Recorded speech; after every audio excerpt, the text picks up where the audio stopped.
Good morning, good afternoon, good evening, whatever time you are watching this. Welcome back to another podcast of the Since I Was Young podcast.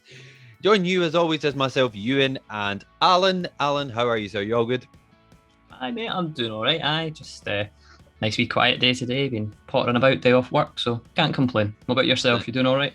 Work, and more work, mate. So, you know what I mean? So, those are the joys of my life. But hey ho, it is all good. It is going to be redeemed from some bits and bobs we're going to talk about on today's podcast. The main topic of the evening is it is a mere 3 days away until the official kickoff of the Premiership campaign, with the first game being held at Tynecastle on Saturday, Hearts against Celtic with an 8 o'clock kickoff.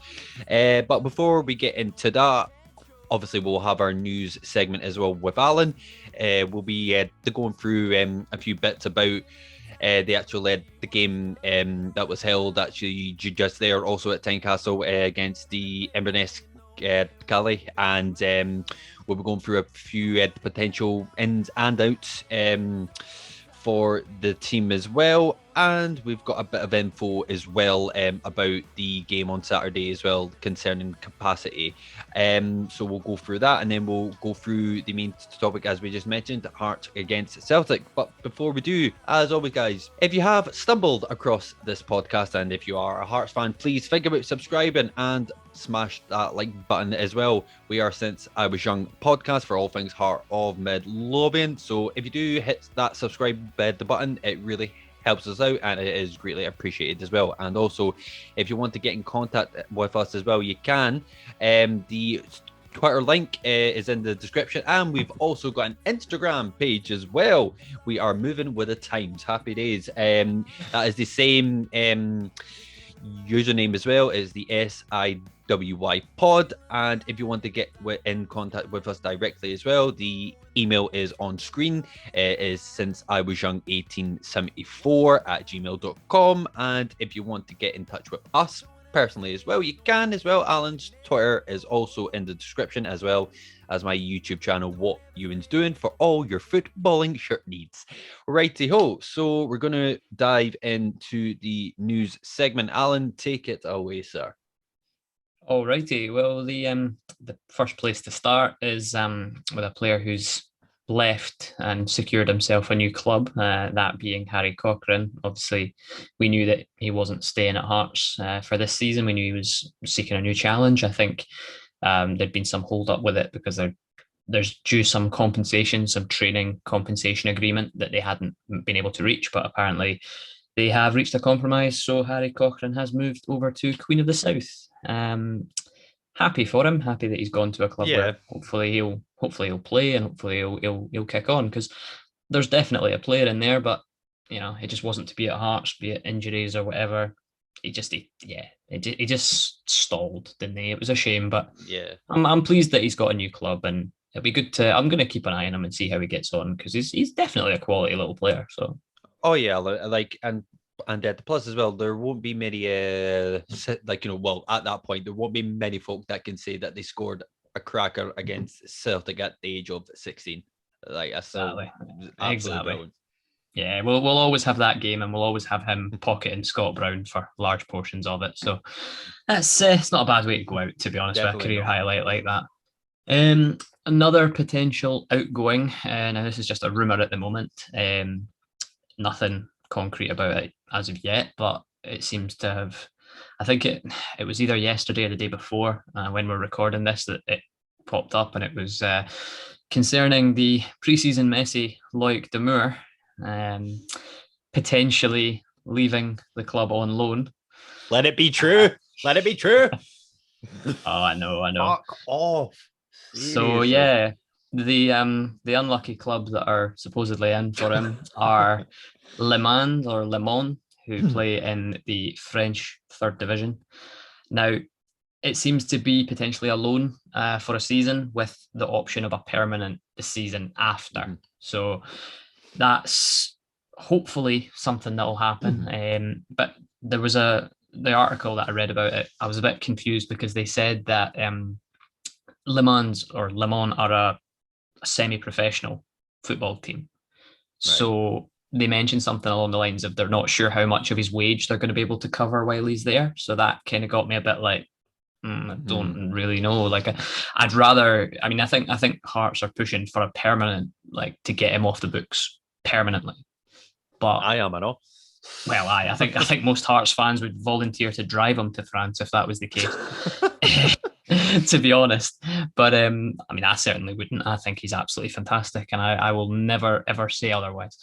And you must be the only person that does, mate. So it's all good. But so hopefully that comes to something, and yeah, hopefully he moves on and saves us a bit of money. So because then we can hopefully put that to other players that could potentially be coming in. On that end, there was a rumour again doing the rounds last night of a potential incoming from Everton, young 22-year-old. His name is Benny Baningemi. Or well done. I can't.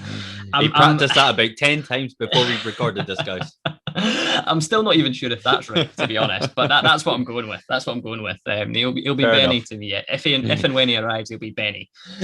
Yeah. Good effort, though. I mean, I'm taking it. Don't ask me to say it again. But he's 22 years old. Apparently, in the last year of his contract at Everton, was out on loan at Derby last season, or it might have been the season before. I can't quite remember. Previously had a loan spell at Wigan as well. Everton have travelled to America for their pre-season tour. He's not gone with them. He's not part of the squad, so it's possible that it's a move that could happen. I was not originally under the impression, but when I saw it, I thought, well, if he's in the last year of his contract, maybe we're going to get him on loan this year and then sign him when he's a free next year. Yeah, but it sounds as if it's going to be a permanent deal if it happens, which is good. I watched an interview that he did when he signed for Derby, and they asked him what sort of player he is, and he said he's a hard-working midfielder. He called himself a central defensive midfielder that likes to get around the pitch, and that's something that I think we could use quite well, to be honest. I think maybe similar to a Haring, maybe a slight upgrade on Andy Halliday in that role, potentially. What? I knew you were going to say it. I was trying to sneak it in there. Choose your words carefully, sir. I was trying to sneak it in there just in case you never noticed. You're not getting past anything by me when it concerns Andy Superstar Halliday, sir. So essentially a defensive midfielder that would be a permanent if it was to happen. He's had quite a few injuries throughout his career. He was highly rated by Everton early on. I think in his teens he was really highly thought of, but I think injuries have kind of stunted him a little bit. And, he's had a few loan spells. He didn't really play many games for Derby when he was there, but I can't remember if it was the season that got finished by COVID or if it was prior to that or whatever. But he didn't play many games from what I could see. Put it that way. There wasn't many highlights of him, but yeah, I mean, it's interesting to hear a rumour because obviously the Joe Savage school of Hearts recruitment is keep everything in-house and make sure no leaks get out to the media. So it's been frustrating. Yeah. Well, because he said keeping it pretty fucking tight because we've heard nothing for the last 2 or 3 weeks, so... Yeah, I mean, I quite like that, though. I quite like that. I mean, don't get me wrong. I like a wee transfer rumour and I like hearing about a player and thinking, oh, I know that name, or oh, I've never heard of them before. But it's nice that we're not being so out there and there's not leaking news to the media and saying, oh, Hearts are interested in this player, because I just think it's nicer just to keep things quiet and do your business quietly. And that works for me. And as long as we get players in, because we desperately need players at this point, so we'll see how it goes. Well, yeah, because that's what I was just about to say. Because how they're going about it, yeah, I do agree that it is nice to keep things quite sort of tight and the behind the closed doors, but at the same time, it's starting to become a bit too quiet. If that makes sense, just I'm wanting to I know that you said it a few weeks ago that we are one of the most impatient. Was it fan sort of databases ever? And definitely.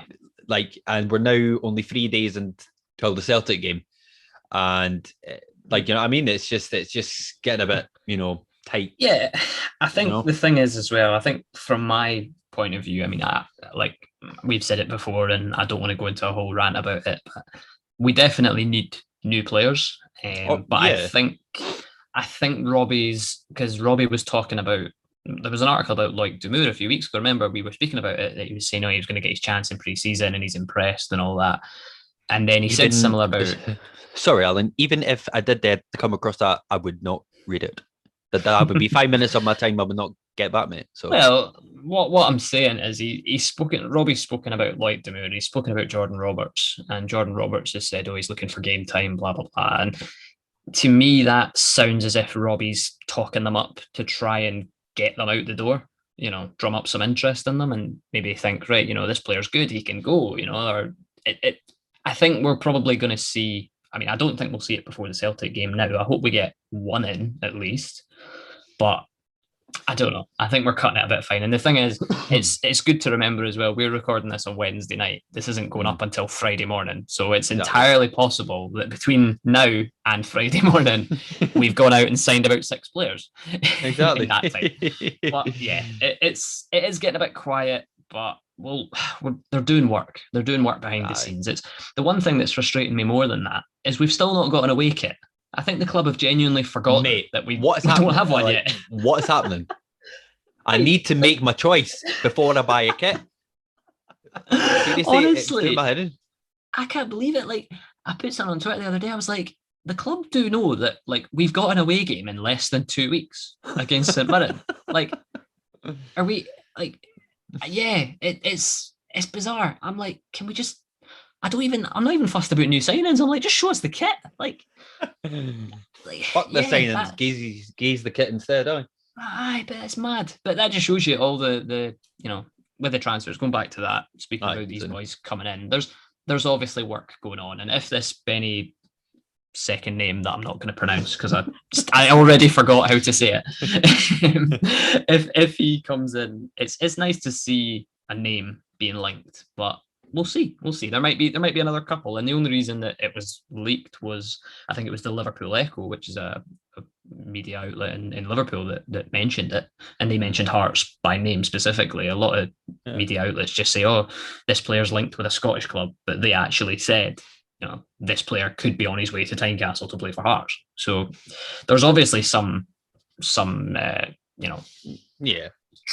to it, shall we say? But time will tell. He could work out. He could be a disaster. As long as he's not given a 4-year deal like Loic Damour, then we'll all be happy. True, but and then just to kind of wrap up in terms of news points, it was confirmed a couple of days ago that Hearts had applied for a greater capacity for the Celtic game. Obviously, having had 2,000 fans up until this point, they applied to the Edinburgh City Council and were returned with 4,500. Now, it's a slight increase, but it's still no what I'm not happy. I would expect. I'm not happy with it. No. I'm not happy with it, and I'll tell you the reasons for why. And the thing is, people will know exactly what I'm about to say because it's been doing the rounds. Fir Park, Motherwell, their opening day fixture, they've got Hibs, right? Right. They've been allowed 6,000 supporters in a stadium that's 13,000 capacity. Plus, in that 6,000, or it might mean 6.5 actually, 2,000 of those can be Hibs fans. So they're opening it up to away support, which is good. It's good. Don't get me wrong. It's a sign of progress. But where's the logic? Tynecastle, 20,000 seats, 4,500. Motherwell, 13,000 seats, 6,500. It's the local councils that are responsible for dealing with these applications. And I just think it's mad. And I was reading as well that, a lot of Hearts fans that have been at games recently, since fans have been allowed back, have been saying that they have to sit 2 seats away from a family member, which I find ridiculous. Like, because again, totally ridiculous. We made the point again just a few days ago. Like fair enough, right? Let's say, for example, if you and me were to go into a game, and if we had to sit like sort of like, quite a bit like apart, okay, that is absolutely fine. But yeah, like, from the thing that you told me, I don't know where it actually came from, but a dad and his two kids that are, of course, from the same household. yeah. What sense does it make for them to sit apart when they live in the same fucking house? Like, Well, this what is is it it. Yeah, this is the thing, you know what I mean? it's the whole like without turning this into some sort of you know public health announcement, but it's the whole bubble situation. Now, like I was saying before, like you could, like you and I, right? Like let's use your example. You and I could go to a game, right? Mm-hmm. I could drive, so we'd be sitting in the same car. Then we go to Tynecastle, and you have to sit 2 seats away from me. Mm-hmm. It just, to me, it just baffles me, and I'm just like, I don't understand the logic to that. No. Like the club put out a statement basically trying to clarify it, and they basically said that Scottish, not sorry, the Edinburgh City Council are going with the 1 meter distancing, which, yeah, that's fine. But do that between households. Like, don't do it within the same bubbles, because that's like I know someone that was at the Hibs Arsenal game, a mutual friend of ours, and he was saying that he went with his family and sat next to them in Easter Road. So, which makes sense, huh? It doesn't. Exactly. Yeah, the whole thing is just totally inconsistent, and it is becoming a bit of a joke now. And it's one of those. I said this the other day. I just want these restrictions to just get put in the bin. Like, can we just go back to being allowed to go into a football stadium and watch a game of football? Like, oh, you can't sit next to your pal, you can't sneeze, you can't sing, you've got to wear a mask, you've got to do this, you can't buy food. It's like, I'm getting. This is, yeah. I mean, as I say, I'm not going to turn this into a public health announcement, because... but it's becoming very frustrating. Put it that way. Well, like you said, and hopefully as the weeks go by, hopefully the capacity for all like sort of like Scottish clubs can like slowly increase, and then we can get back to again some sort of normality, like at some point. Yeah, exactly. So, so before we go on to the main topic, do we want to touch on the Cali game? I know there wasn't a lot to talk about, but that we could just touch on it, So yeah. I mean, you and I didn't watch it because we were sitting in a pub in the sunshine, having a well-deserved pint or two, I think, wasn't it? Oh, beautiful. Yeah, so we didn't watch it. I watched the first half on the bus on the way into town, which then caused my battery of my phone to die. But yeah, essentially, having watched the highlights back again and read about it, we had enough chances to win about 5 games of football. But the Cali keeper, ex-Hearts goalkeeper, Mark Ridgers, had the game of his life, by the sounds of it. And the only game he's ever had of his life. Mate, honestly, like if he had a Hearts shirt on, man of the match all day. And I'm not even joking. Easily. Even the fact that he let in a goal, the amount of shots that he stopped from Jamie Walker, who you sort of had to point out as well, could have at least had 3, maybe 4 at the goals, even for being under the park for only 20 minutes. Like, unbelievable. Yeah, exactly. Was it the boys had quite a few chances as well? Was it at the Gary Mackay-Stevens? Even Giannelli, I think, had one shot on target as well. That 35 goal count is coming. It's coming. Even Pollock hit the post a couple of times as well. No, man, of course. Yeah. The one thing that I will say about the game that not annoyed me, but it was a bit irritating, was hearing that we went to a back 4 again. And yeah, you were a bit more on the angrier side. Like I had a bit more sort of the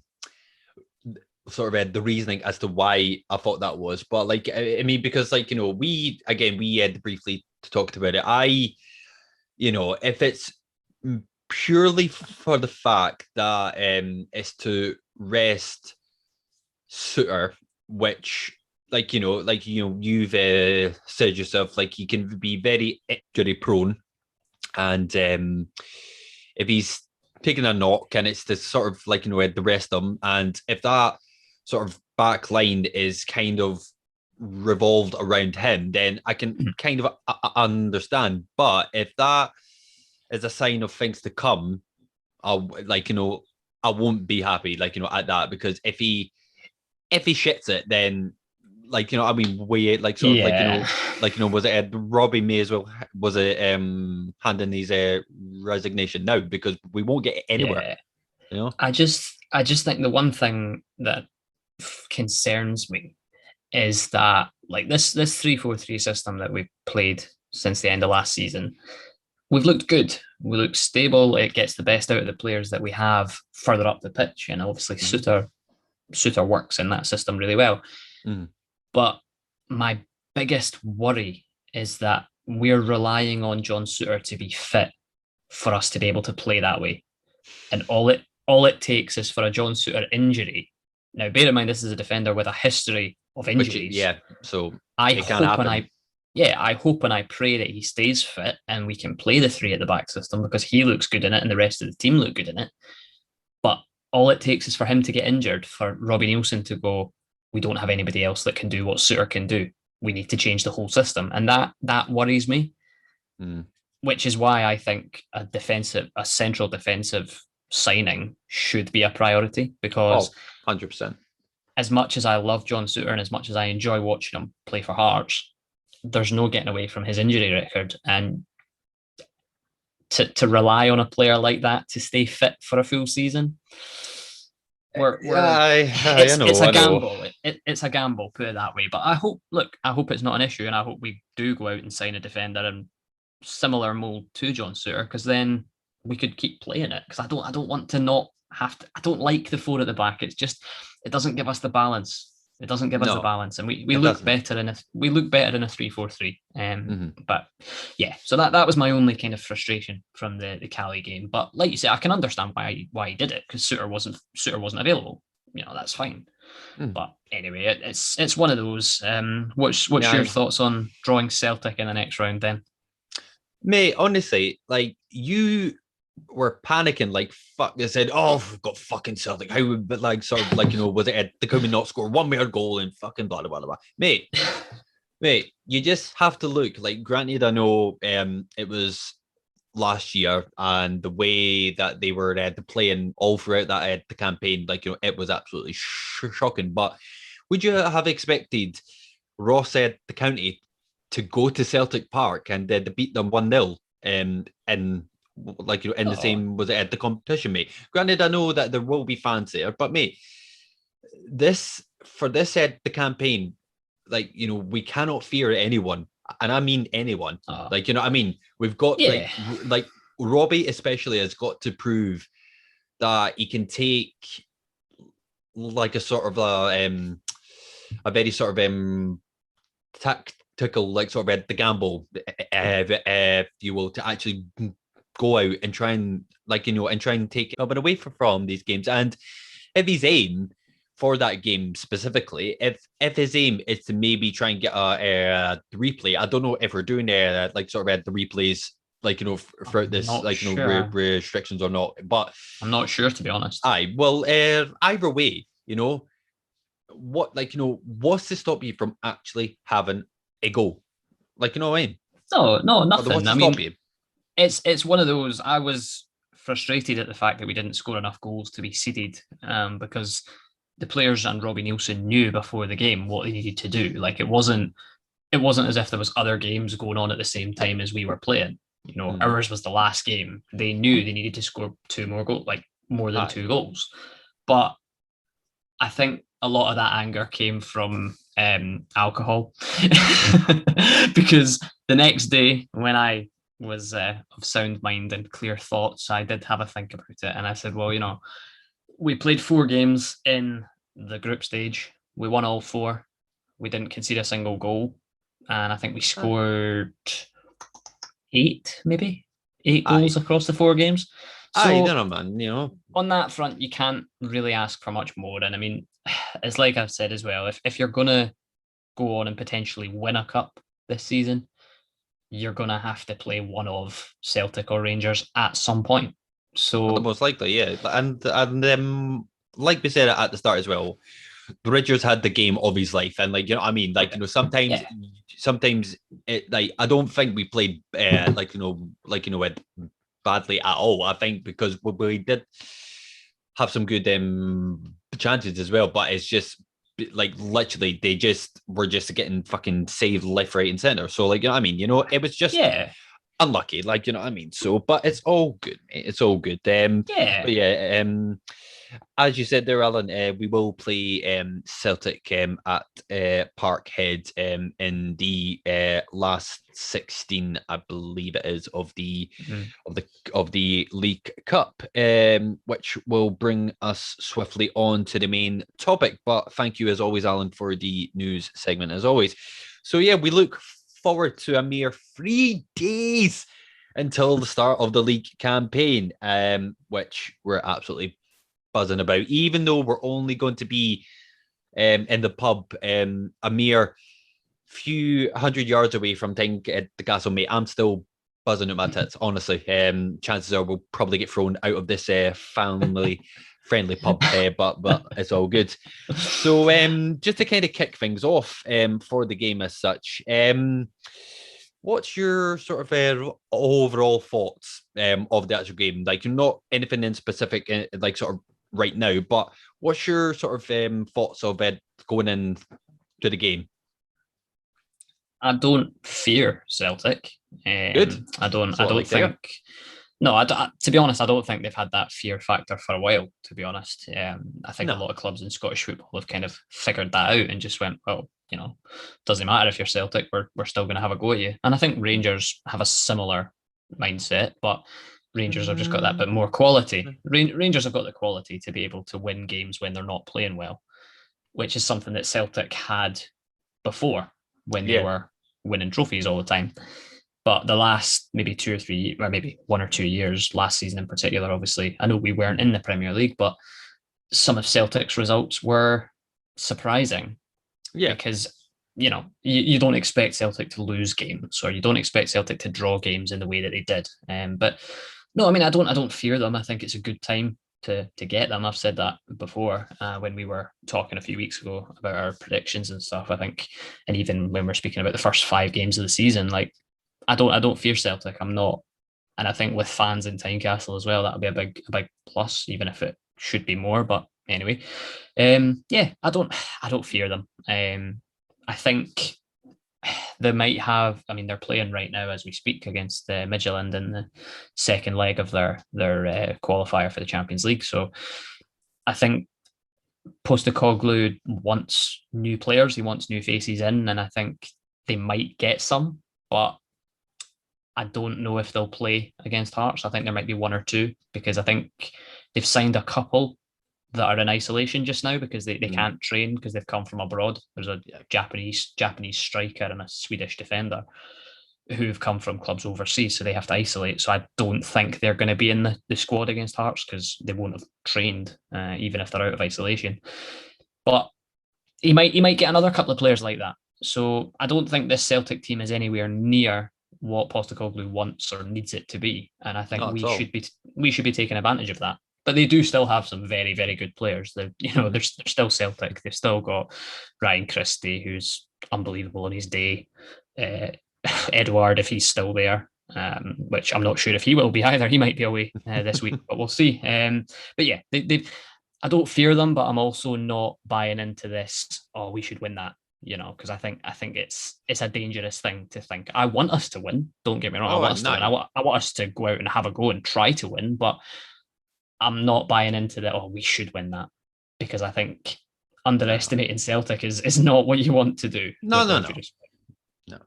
What about yourself? What are you thinking? I think I'm more on the positive side of things. Like, you know, I do agree that it's probably a good time to get Celtic. You know, even just from their pre-season results. Obviously, I know that they faced Charlton and Sheffield Wednesday, I think it was as well. But again, like, you know, like against them, like it doesn't mean anything. Obviously, they got battered by West Ham as well, 6-2, which was to be, like, you know, expected as well. And the fact that they only drew in their Champions League the qualifier, like you just said as well, shows that it's a team that's not ready, like to go into the league where they've got all of the players that they want, all the players that the post they want out. I don't necessarily think that they've got 100% full sort of red proof sort of team as such. I think no. Well, I'd like to think that he's probably more still in the experimental stages where he's seeing what the players he's got to work with, what sort of the younger talent he's got as well to to work with as well. Mm-hmm. I think you're right for some players that Celtic have still got. Yeah, you just mentioned, was it Ed Christie, David Turnbull as well. I still think I probably still think that he's Celtic's probably best player, or sort of on his way to be. But apart from that, generally, Alan, I don't think there's anyone in that team that I fear, as sort of a specific player as such, because obviously, before we came on, we were just talking about their the goal, sort of the keeping choices as such, where you've got you've got Scott Bain, you've got the younger lad that played in the final, the Connor Hazard, and you've got Barkas as well, who, Jesus Christ, there's no need to go into that because that is £7 million down the shiter. Absolutely. He's been dropped for tonight as well. So there you go. But overall, I feel pretty confident. Like you said, I'm not in the mindset that we should be going out there and thinking that we will win. Of course, I want us to win.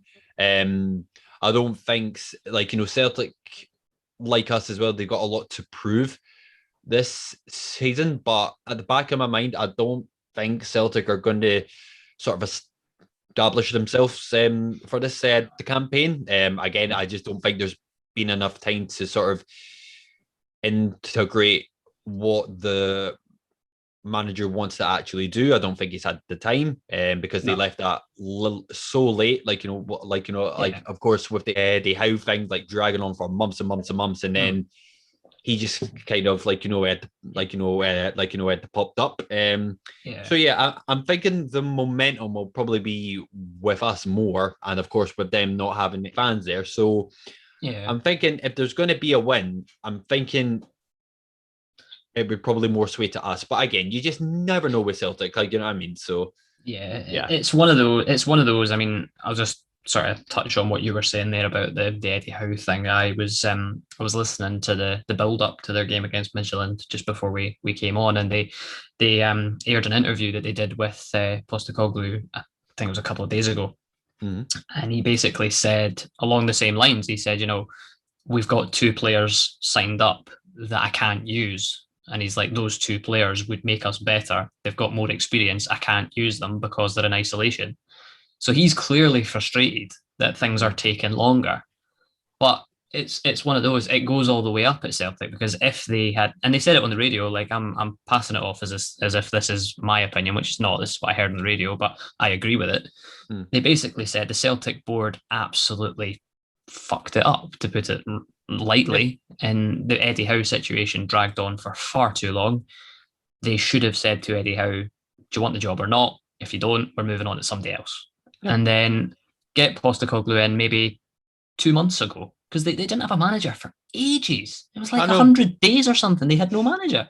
So if they got this Postecoglou guy in earlier, he would have been able to bring his players in earlier, and then they probably would be further along than they are now. So it all feeds back to the whole thing that I say, which is it's a good time to play Celtic because they're not 100% where they want to be, and that's obvious. But I still, like you say, I'm not going to say, as you've said, I would love us to win and I want us to win, but I'm kind of that mindset. If someone was to offer me a draw right now, I'd probably take it. Yeah, I know. Like, I Do you know would what I take mean? it. No, mate. I completely agree. Like, one part of me would want to take it, but it would just kind of be like, but what? But we probably got a better chance to win than to actually lose, and like as well, like we'll to come on to it in a wee bit as well. But like if we set up how we want to set up and what we want to see from the players as well, and how we know that they can play as well, you know, and say if we do have a goal and we play well, but we do end up actually getting beat, that won't annoy me as much as long as I know No, that we've had like a good like sort of to go at it. Then I won't be as like sort of like was it pissed off about it because like I mean. Because if we do go through games, which we will do, where we do get beat, but at least we've actually had a go, then I won't be like as angry. Like no, exactly. And I mean, the only reason I'm saying is that I would take a draw if someone offered it to me is purely because Shiba. while it Sorry, what? shut up, while it is a new look Celtic team, which it is, there are still players in there that have played at Tynecastle before, like the Yeah. Ryan Christies, like the Callum McGregors.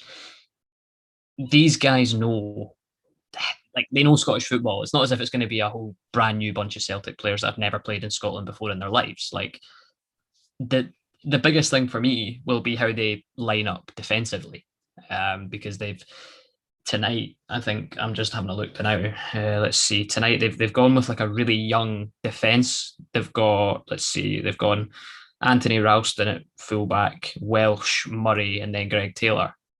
Now that's young. That is a young defence, and Postecoglou won't want that to be his defence because that's far too young for a team like Celtic. That's far too young defence because there's no experience in there.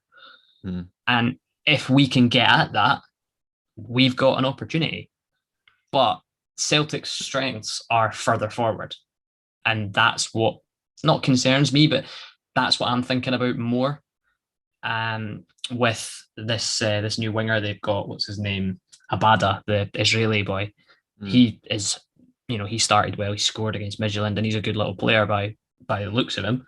And then you've got Christie, and if Edward is still there, they've got Edward. If not, they'll have Griffiths, who I can't stand him, and he's a dirty sod.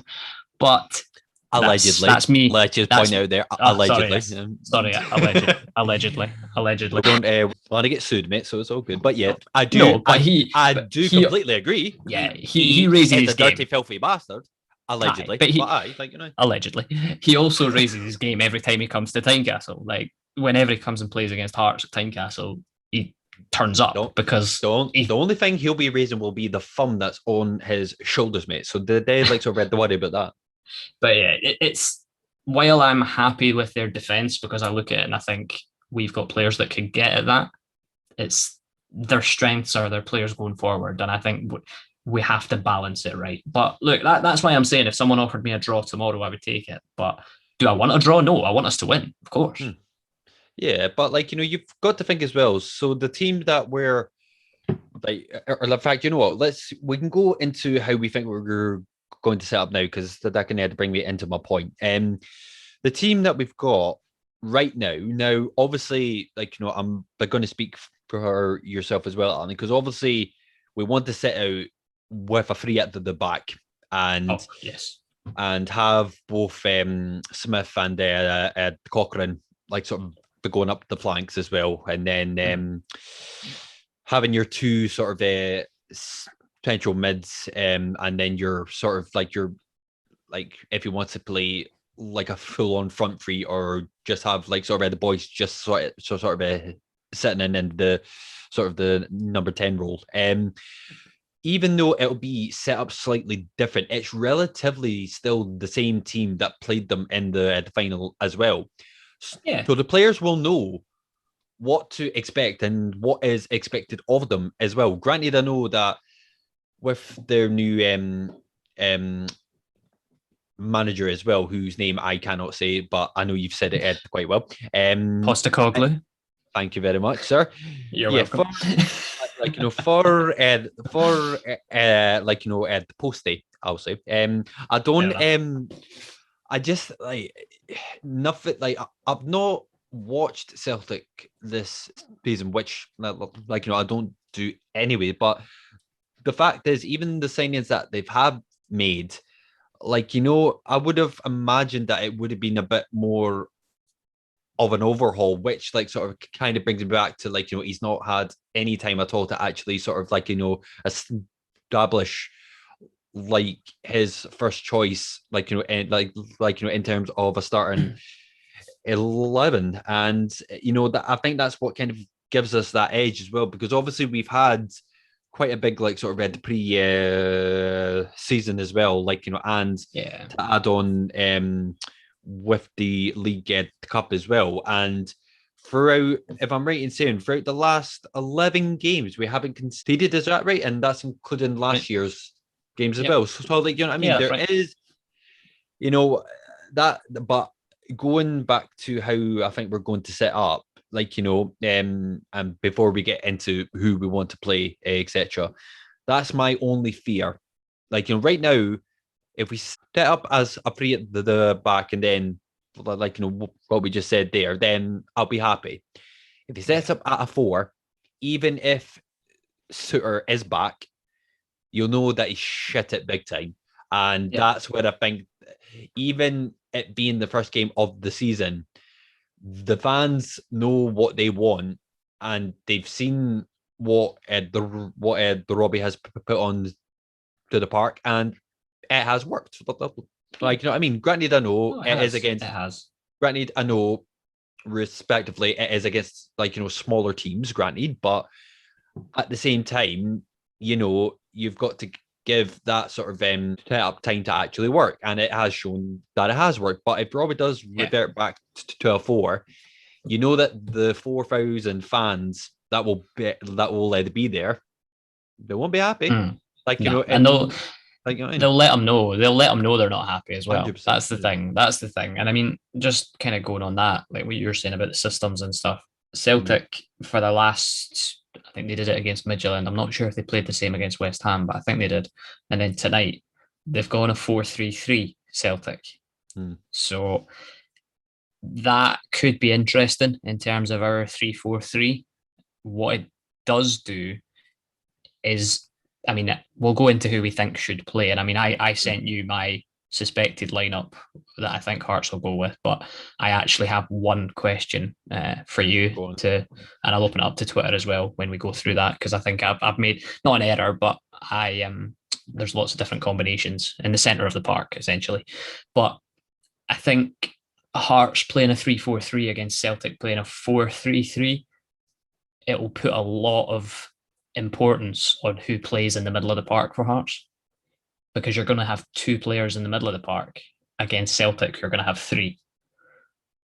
So that for me is, because obviously we're going to have Cochran and Smith as the sort of wide players on that 4.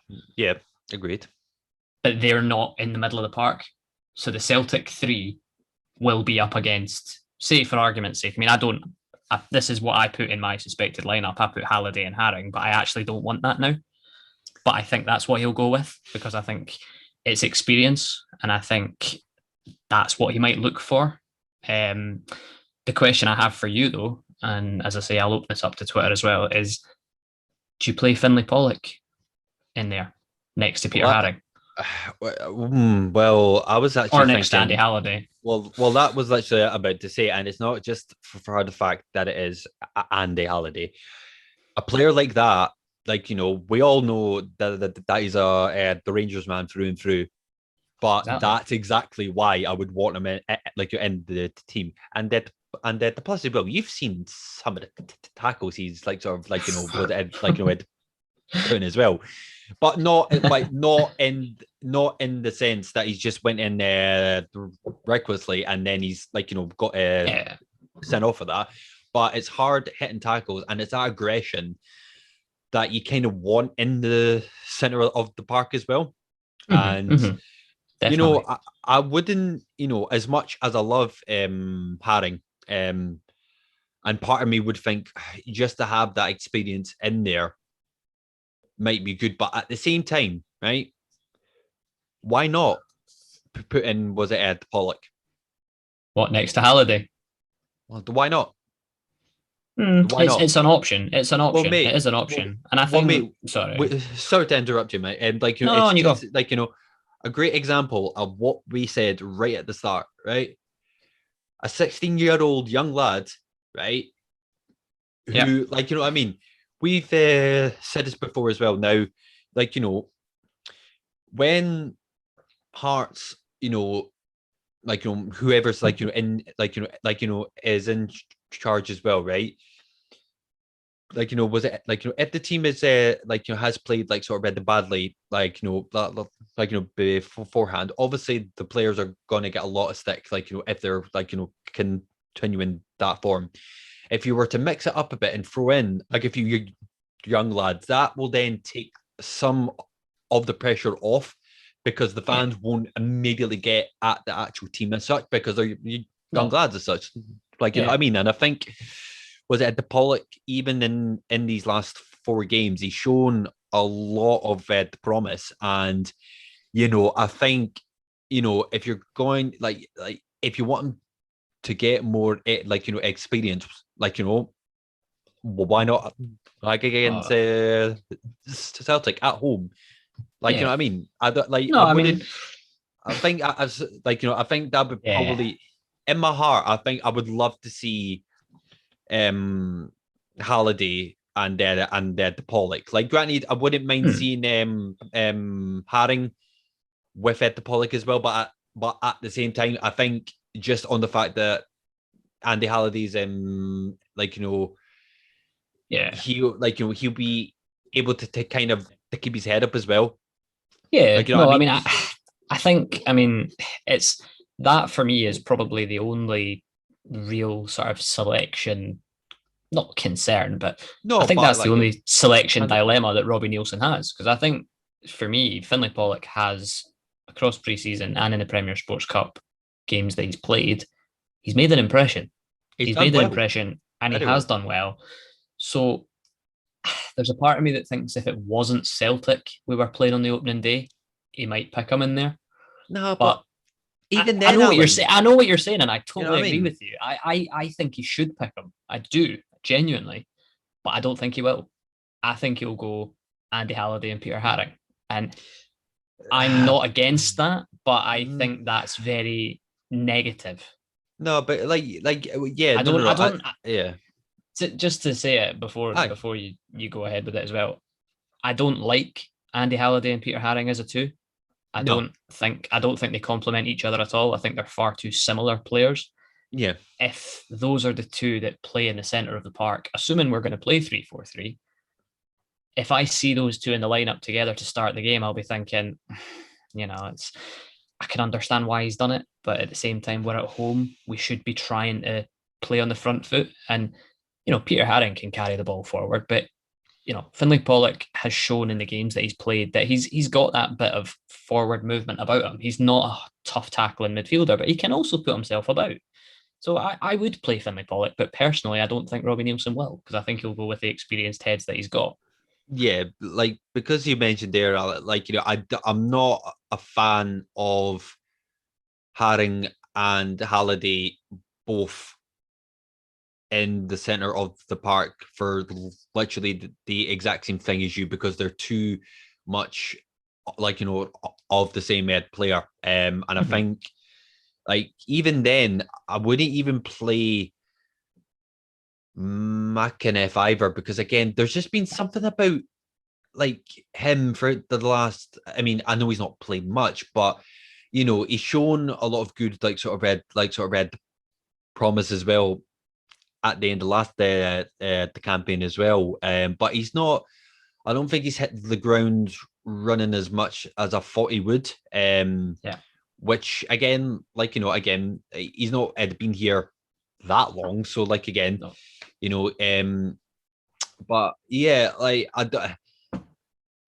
I would understand why Robbie would do it if he were to put both Halliday and Haring in the centre of the park, but at the same time as well, you kind of almost feel, even if we do play a free at the back, and then if we've got those two in front, I think he's still thinking very defensive minded, because obviously,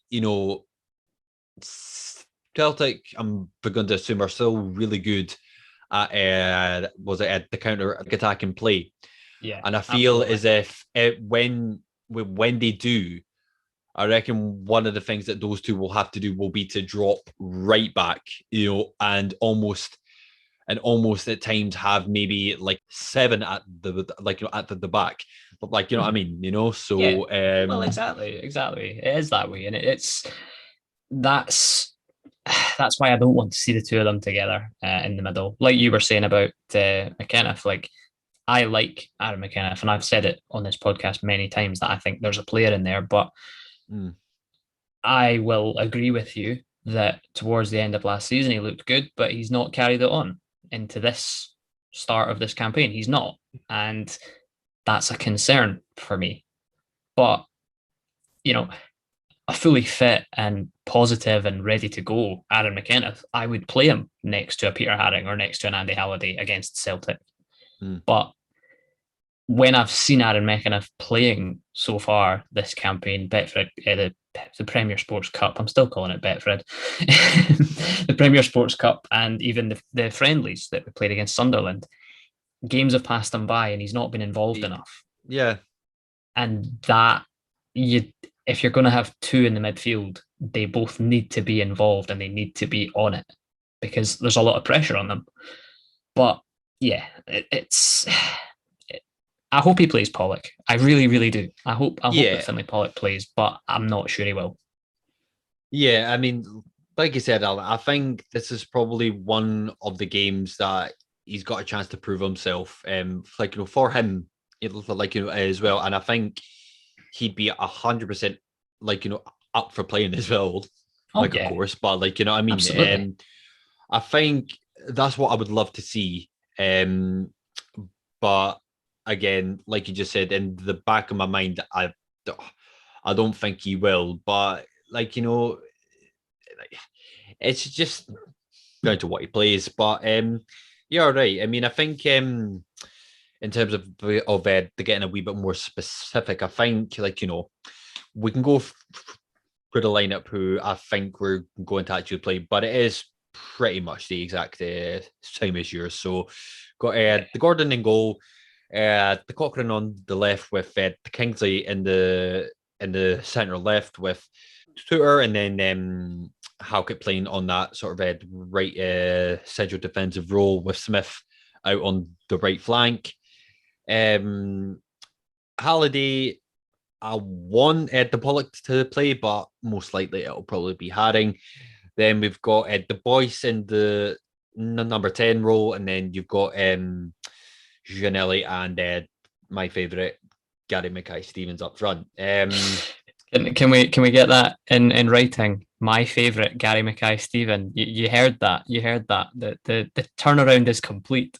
I think I think just to be a dick, what I'll do is that when we do put this out, what I will actually change it to, I'll just mute that wee tiny part out. I'll just go, and we'll be playing Gary Mackay-Steven now. But yeah, again as well,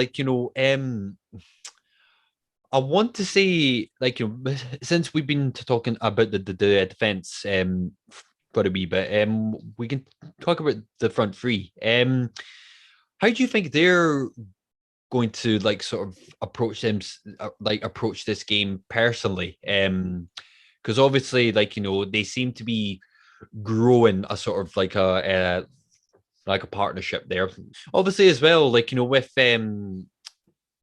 Nan as well, sort of coming off the benches as well for quite a few games. I think he can add something, if he were to come on for the last sort of the wee bit of the second half, and also with Jamie Walker as well. I mean, that's a name that we've not sort of mentioned either. Yeah, but exactly. But again, as well, at the back of my mind, and obviously, I would 100% agree that it's probably something that he's not entirely happy with. But when he plays a full game, by Jamie Walker, he just doesn't really have that same overall effect if you were to play him for the last maybe sort of 20 minutes of a game. But he seems to do more in that space of time than he would do like a full game. But like if he were to play like that throughout a full game, I would throw him in 100%, because he just adds that wee bit of that sort of tiny bit of flair, like sort of to he like does. his game, and he can score goals. He can score goals like as well. You know? Yeah. Well, on that one, we'll keep this brief. And where would you play Jamie Walker? If it's a 3-4-3 system, where would you play Jamie Walker? This is, and keep it as brief as you like, because I'll give you a brief answer when you've said your piece. Okay, and is this said? And is this on the basis if you were to start him? Yes. Bastard. So say a fully fit Jamie Walker. Where do you play him? I would play him in the central defence sort of roles. However, I would almost play him as like a box-to-box midfielder. So he could. So when Boyce gets into those positions where he starts to go a bit more up in to the final third, he could then kind of slip in to the number 10 role, and then sort of kind of revert back slightly when sort of the Boyce like sort of comes back. And to be honest, I would kind of almost have him as a free sort of role as such, like like I said, they're just a kind of a box to box sort of mid. So I would probably play him in the central mid role. What about yourself? Yeah. Well, I think I'll say some of the things quickly. I wouldn't play him on the wing because I don't think he's got the pace to do that anymore. No. Although he's direct when he's running with the ball, but he doesn't have the pace to be a winger. So he doesn't get in ahead of Ginnelly. He doesn't get in ahead of Gary Mackay-Steven either. I wouldn't play him as like a number 10 because I just think that it's not really for him. I think I agree with you that I would play him as like a number 8 type player. Yeah. That's a box to box player. But right now, I don't think he has the fitness to do that for 90 minutes. He doesn't. Yeah. And like Robbie Nielsen, the reason I asked is because there was a thing online, and Robbie Nielsen was saying that that's a position that he's wanting Jamie Walker to try and do essentially to try and play there, because it gets him involved in the game, and it's right in the heart of the team. And having a player like we were just saying about midfield too, like if you've got Jamie Walker next to a Peter Haring in the midfield, or even next to an Andy Halliday in the midfield, that's a pretty solid two. And like then, even if you're going to go very like attacking minded, if you were to have Walker and Finlay Pollock in there, mate, like it's possible. Yeah, I mean it's an interesting one, but I like Jamie Walker when he comes off the bench because he comes on with a point to prove every time, and 9 times out of 10 he scores a goal. We could rely on that on Saturday. Who knows? Like we might need him off the bench again. Definitely, Alan. Well, that's my thoughts. Well, before we go to a score, the prediction, have you got anything else to add on that, or is there any specific players you want to touch on, or? Not specifically, but I'm just having a look on my phone, and Midtjylland 1, Celtic 1. So aggregate score is 2-2 with 20 minutes to go, and that is the last time I'm going to look at my phone for an update on Celtic because I'm tired of looking at them.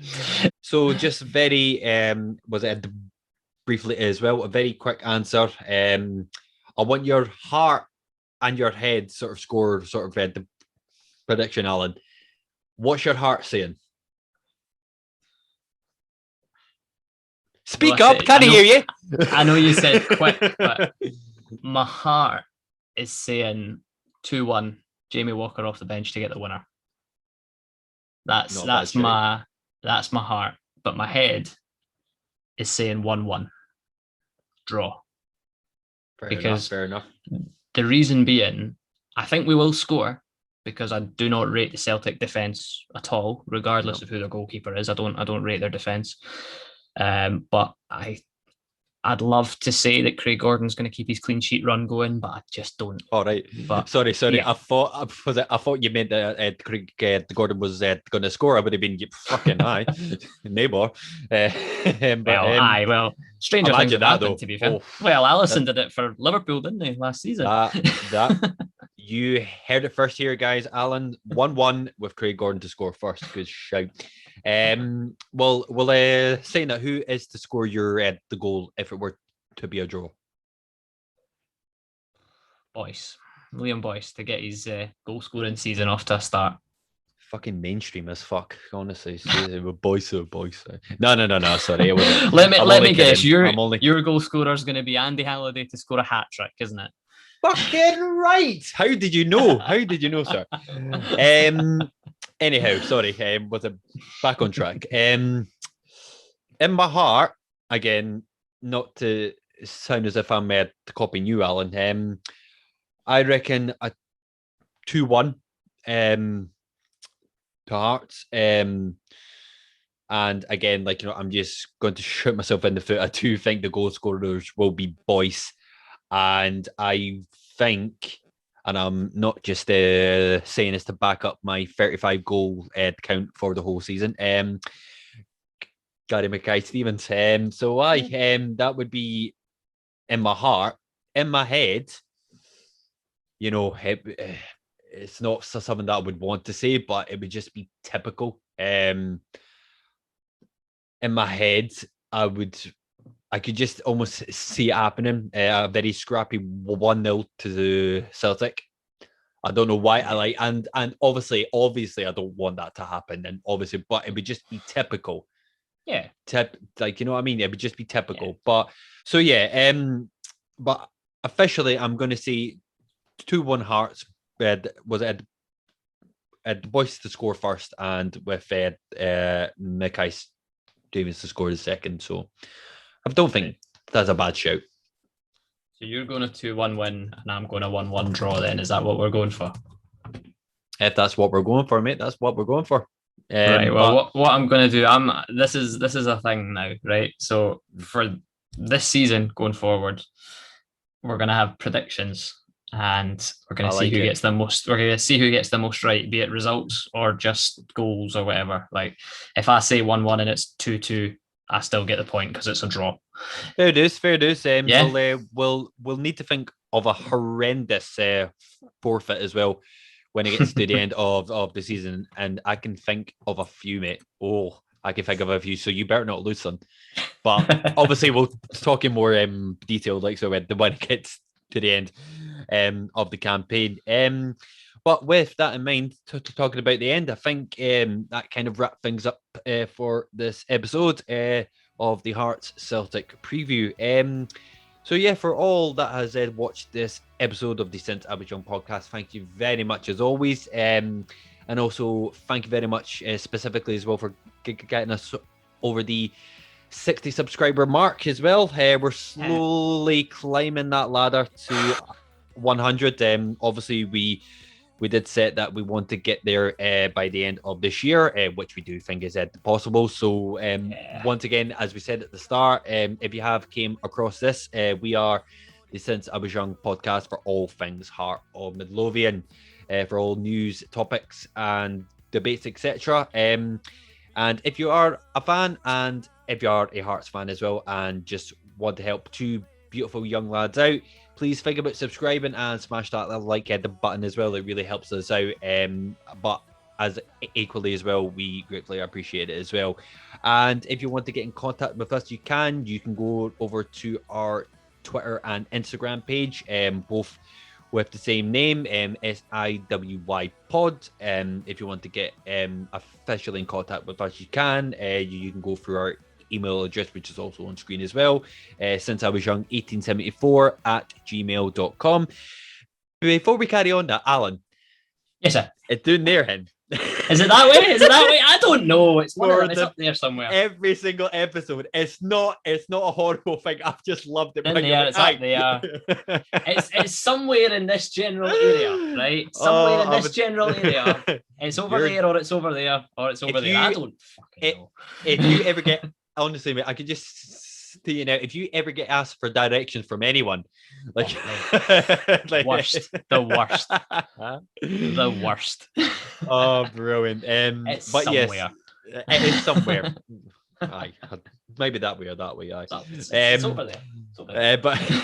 But yeah, it's over there. Just to wrap that up, you can get in contact with us through our official email, and if you want to throw some directions to Alan, you can get in contact with him through his Twitter account. That will be in the description, as well as my personal YouTube channel, What Ewan's Doing. So yes, as always, Alan, thank you very much for joining me. As always, mate, it's always a pleasure. Yeah, same to you, sir. Same to you, sir. It's always nice to sit down and have a chat. Absolutely, sir, and we'll have plenty on Saturday. Hopefully, not too loud chats, because honestly, I'm just dreading that we're going to get thrown out of this family-friendly pub. I'm dreading it at the same time. But just got to be on our best behaviour. Smash a plate there, like, you know. We've got to be on our best behaviour. Best behaviour, sir. I will see about that. But anyhow, as always, guys, thank you very much for watching, and we will see you in the next one. And for all that are attending Tynecastle on Saturday, please enjoy it. And yeah, exactly, guys. So enjoy it and take care. Goodbye for now.